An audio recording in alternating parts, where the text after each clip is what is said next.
एक बार की बात है। एक गांव में एक लड़का रहता था। वो लड़का पढ़ाई में बहुत होशियार था, लेकिन उसकी पढ़ाई नहीं हो पाती थी क्योंकि वो लड़का अपना घर भी चलाया करता था। वो रोज अपने खेत में जाता, दिन भर वहां काम करता और शाम को घर वापस आकर वो थोड़ी बहुत पढ़ाई कर लिया करता था। अब जब वो लड़का 12वीं क्लास में गया तो सभी गांव वालों को ये लग रहा था कि हमारे गांव से यही लड़का 12वीं में फर्स्ट आएगा, क्योंकि गांव वालों को भी पता था कि वो लड़का पढ़ाई में बहुत होशियार है। तो 12वीं का एग्ज़ाम आया, लड़के ने एग्ज़ाम दिया और जब 12वीं का रिजल्ट आया तो वो लड़का किसी कारण से एक सब्जेक्ट में फेल हो गया। जब गांव वालों को ये बात पता चली तो सारे गांव वाले उस लड़के को ताने देने लगे और उसका मजाक उड़ाने लगे। वो जब भी अपने घर से खेत की तरफ जाता तो उस रास्ते पर उसे जितने लोग मिलते वो सब उसे ताने देते रहते।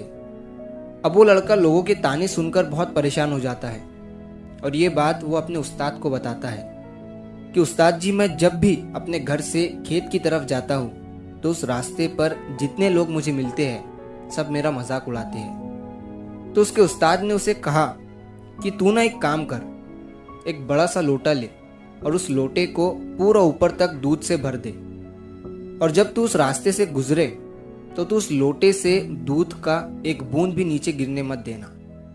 लड़के ने एक दिन वैसा ही किया। वो जब उस रास्ते से दूध का लोटा लेकर निकला तो उसका फोकस उस लोटे पर इतना था कि उसे लोगों की आवाज ही सुनाई नहीं दी। वो इतने ध्यान से उस लोटे को लेकर चल रहा था कि उस लोटे से दूध का एक भी कतरा नीचे ना गिरे।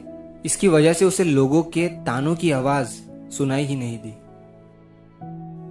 तो इस कहानी से हमें ये सीख मिलती है कि अपने काम में इतना ढल जाओ, इतना फोकस अपने काम पर लगा दो कि बाकी की चीज़ों का आप पर कोई असर ही ना हो।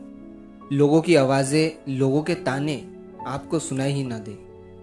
जैसे एक कैमरा होता है जो सिर्फ अपने सब्जेक्ट पर फोकस करता है, बाकी सारी चीज़ों को वो ब्लर कर देता है।